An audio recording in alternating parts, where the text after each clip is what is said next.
ಅಟ್ಟಹಾಸ ಹಿನ್ನೆಲೆ ಮುಂಬೈನಿಂದ ಉಡುಪಿಯತ್ತ ಆಗಮಿಸುತ್ತಿದ್ದಾರೆ ಸಾವಿರಾರು ಮಂದಿ. ಉಡುಪಿಗೆ ಇದೀಗ 1,000ಕ್ಕೂ ಹೆಚ್ಚು ಜನ ಆಗಮಿಸ್ತಾ ಇದ್ದಾರೆ.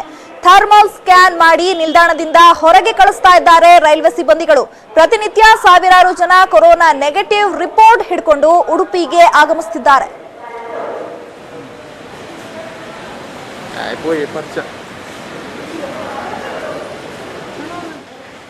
ಏನೋ ಮಹಾರಾಷ್ಟ್ರದಲ್ಲಿ ಕೊರೋನಾ ಅಟ್ಟಹಾಸ ಮೆರಿತಾ ಇದ್ದು ಈಗ ಅಲ್ಲಿ ವಾಸ ಮಾಡ್ತಾ ಇರುವಂತಹ ಒಂದಷ್ಟು ಜನರು ಇದೀಗ ಉಡುಪಿಯತ್ತ ಆಗಮಿಸ್ತಾ ಇದ್ದಾರೆ.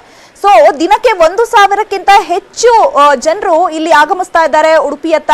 ಹಾಗೆ ಅಲ್ಲಿನ ರೈಲ್ವೆ ಸಿಬ್ಬಂದಿಗಳು ಕೂಡ ಒಂದು ನೆಗೆಟಿವ್ ರಿಪೋರ್ಟ್ ಇದ್ದವರನ್ನ ನೋಡಿ ಅಲ್ಲಿ ಹೊರಗೆ ಕಳಿಸ್ತಾ ಇದ್ದಾರೆ. ಸೊ ಒಂದ್ ರೀತಿಯಾಗಿ ಸಾಕಷ್ಟು ಜನರು ದಿನದಿಂದ ದಿನಕ್ಕೆ ಬರ್ತಾ ಇದ್ದಾರೆ. ಅಲ್ಲಿ ಥರ್ಮಲ್ ಸ್ಕ್ಯಾನಿಂಗ್ ಮಾಡಿ ನಿಲ್ದಾಣದಿಂದ ಹೊರಗೆ ಕಳಿಸ್ತಾ ಇದ್ದಾರೆ ರೈಲ್ವೆ ಸಿಬ್ಬಂದಿ.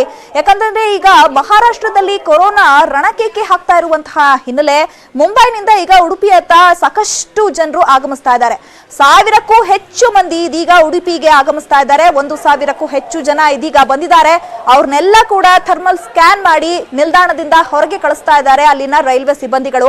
ಪ್ರತಿನಿತ್ಯ ಸಾವಿರಾರು ಜನ ಈಗ ಕೊರೋನಾ ನೆಗೆಟಿವ್ ರಿಪೋರ್ಟ್ ಅನ್ನ ಹಿಡ್ಕೊಂಡು ಉಡುಪಿಗೆ ಆಗಮಿಸ್ತಾ ಇದ್ದಾರೆ.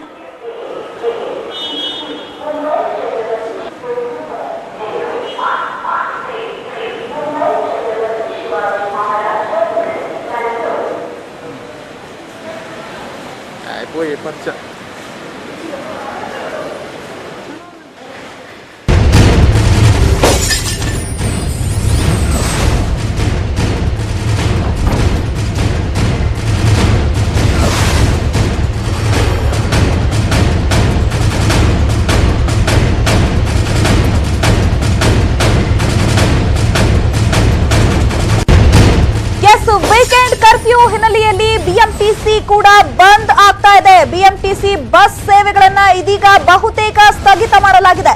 ನಾಳೆ ನಾಡಿದ್ದು ಬಸ್ ಸೇವೆ ಇರೋದಿಲ್ಲ ಪ್ರಯಾಣಿಕರ ಗಮನಕ್ಕೆ. ಯಾಕಂತಂದ್ರೆ ಇವತ್ತು ವೀಕೆಂಡ್ ಕರ್ಫ್ಯೂ ಜಾರಿ ಆಗ್ತಾ ಇದೆ. ಇನ್ನೇನು ಕೆಲವೇ ಗಂಟೆಗಳು ಕೂಡ ಬಾಕಿ ಇರೋದು.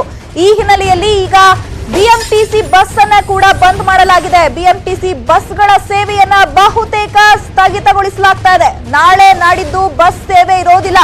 ಸೊ ಪ್ರಯಾಣಿಕರು ಎಚ್ಚೆತ್ತು ಈಗಲೇ ಯಾವ್ಯಾವ ಸ್ಥಳಗಳಿಗೆ ಹೋಗ್ಬೇಕು ಸೊ ಹೊರಟು ಬಿಡಿ. ನಾಳೆ ನಾಡಿದ್ದು ಬಸ್ ಸೇವೆ ಇರೋದಿಲ್ಲ. ಈಗ ತಾನೇ ನಗರ ಪೊಲೀಸ್ ಆಯುಕ್ತರಾದಂತಹ ಕಮಲ್ ಪಂತ್ ಅವರು ಸ್ಟ್ರಿಕ್ಟ್ ಆಗಿ ಆರ್ಡರ್ ಮಾಡಿದ್ದಾರೆ. ಯಾರು ಕೂಡ 2 ದಿನ ಮನೆಯಿಂದ ಆಚೆ ಬರೋ ಹಾಗಿಲ್ಲ. ಅನವಶ್ಯಕವಾಗಿ ಯಾರಾದ್ರೂ ಓಡಾಡಿದ್ರೆ ಅವರ ವಿರುದ್ಧ ಕಠಿಣ ಕ್ರಮಗಳನ್ನ ವಿಧಿಸ್ತೀವಿ. ಸೊ ಪಾಸ್ ಹಿಡ್ಕೊಂಡು ನೆಪ ಹೇಳ್ಕೊಂಡು ಮನೆಯಿಂದ ಆಚೆ ಬರೋ ಹಾಗಿಲ್ಲ. ಕೇವಲ 500 ಬಸ್ಗಳು ಮಾತ್ರ ಸೇವೆಯನ್ನ ಮಾಡುತ್ತೆ. ಸೊ ಯಾಕಂತಂದ್ರೆ ಏಕಾಏಕಿ ಈಗ ಬಸ್ ಅನ್ನ ಸ್ಥಗಿತಗೊಳಿಸ್ತಾ ಇರೋದ್ರಿಂದ ಪ್ರಯಾಣಿಕರಿಗೆ ಅನಾನುಕೂಲ ಆಗುತ್ತೆ ಅನ್ನುವಂತಹ ನಿಟ್ಟಿನಲ್ಲಿ ಇದೀಗ ಕೇವಲ 500 ಬಸ್ಗಳಿಗೆ ಮಾತ್ರ ಸೇವೆ ಮಾಡೋದಕ್ಕೆ ಅವಕಾಶವನ್ನ ಕಲ್ಪಿಸಲಾಗಿದೆ. ಪ್ರತಿದಿನ 5,000 ಬಿಎಂಟಿಸಿ ಬಸ್ ಸೇವೆ ಇರ್ತಾ ಇತ್ತು. ಇನ್ನು ಶನಿವಾರ ಭಾನುವಾರ ಬಸ್ಗಳ ಸೇವೆ ಇಳಿಸಿದ್ದಾರೆ ಬಿಎಂಟಿಸಿ ನಿಗಮದವರು. ಸೊ ಈಗ ವೀಕೆಂಡ್ ಲಾಕ್ ಆಗ್ತಾ ಇರೋದ್ರಿಂದ ಕಂಪ್ಲೀಟ್ ಆಗಿ ಎಲ್ಲ ಲಾಕ್ ಆಗುತ್ತೆ. ಒಂದ್ ಕಡೆ ಮೆಟ್ರೋ ಸಂಚಾರ ಕೂಡ ಸ್ಥಗಿತ ಆಗುತ್ತೆ.